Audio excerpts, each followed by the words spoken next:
Hey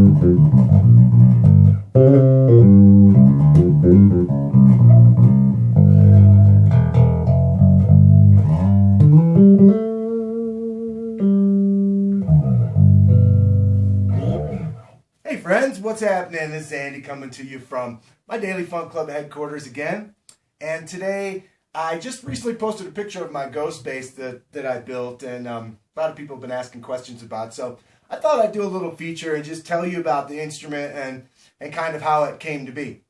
All right, first of all, the thing that's unusual about it is that it has a dual P configuration on a jazz bass body.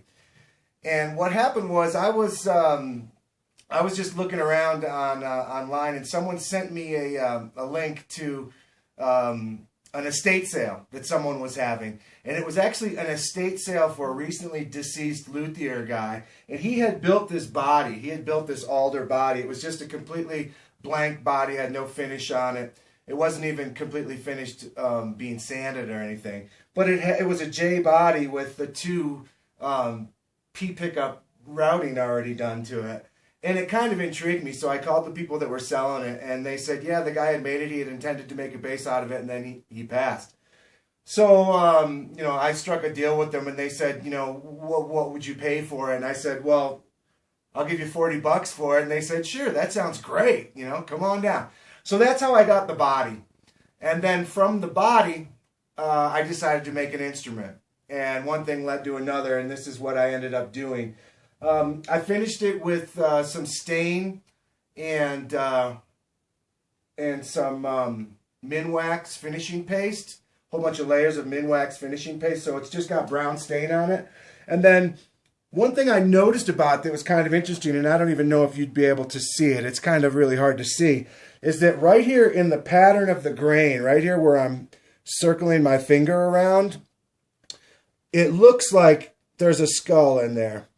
And so that kind of gave me the idea that the instrument has a ghost, it's like a ghost in the bass. And so when I was putting the finishing touches on it and everything like that, I decided to call it the ghost bass.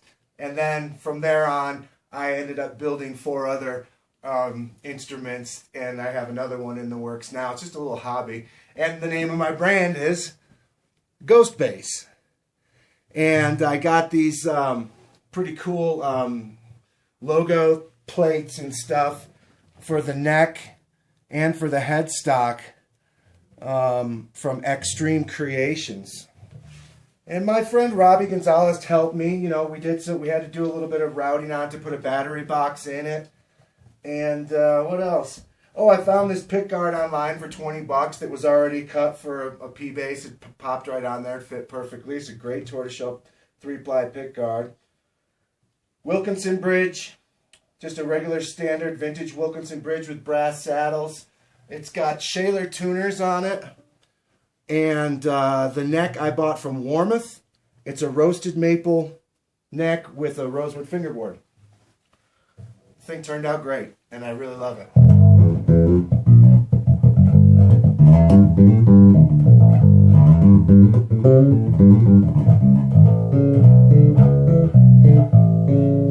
When it came time to decide what kind of electronics I was going to put in it, my friends at Bartolini, who sponsored the Daily Funk Club and I work closely with, said, we'll provide the pickups, we'll provide the preamp, and so they sent me these awesome prototype B-Axis P pickups, 2 sets, and then a 2-band preamp, Bartolini 2-band preamp.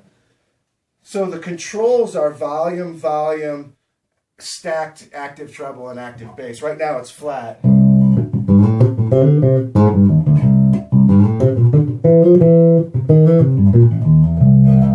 So I'll start bringing in a little bit of the active EQ now. I'm going to bring up the bass and the treble kind of simultaneously, just in little increments.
happy. I was happy with that. I was able to build an instrument that didn't suck.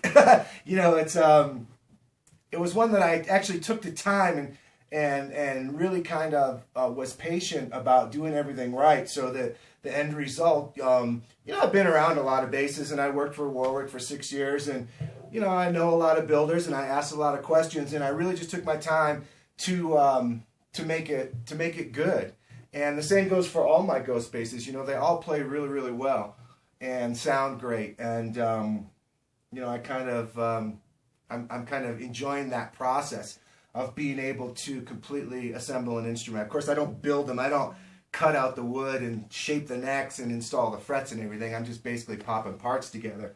But, that doesn't always go together just exactly right. Sometimes the neck needs to be finagled to work properly in the neck pocket.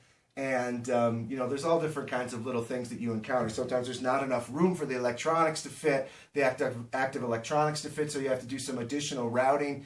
And, there's a little bit more to it than just buying some parts and bolting them all on there and thinking that you can throw the strings on and the instrument is going to be happening, because it takes some work, especially in the setup. You got to put the neck on, you got to leave it on for a while, you got to string it up, you got to let it kind of settle, and then do some truss rod adjustment, and then let it sit, and then do some more truss rod adjustment. And now that this base has been built for a couple of months now, I guess it's maybe about 2 or 3 months I've had it completed, I feel as if it's just starting to kind of open up and kind of get good. The more you play it, that helps too. The more you play it in.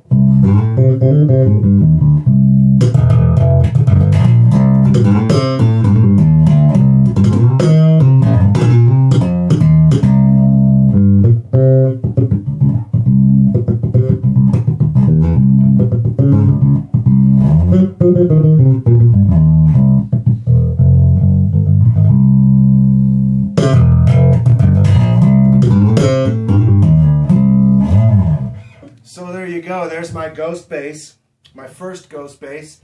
And, hey, if you feel like it and you want to have some fun and you have the patience for it, you can find project instruments that other people intended to finish and never did. You can always get great parts from Warmoth. I think that they make some of the best parts that you can buy that are affordable and of decent quality. And, you can just shop around and buy hardware and put together something that's unusual and something that you've created yourself. The finishing part was actually really fun. And I think it turned out pretty cool. So yeah, there you go. There you have it. There's my ghost bass.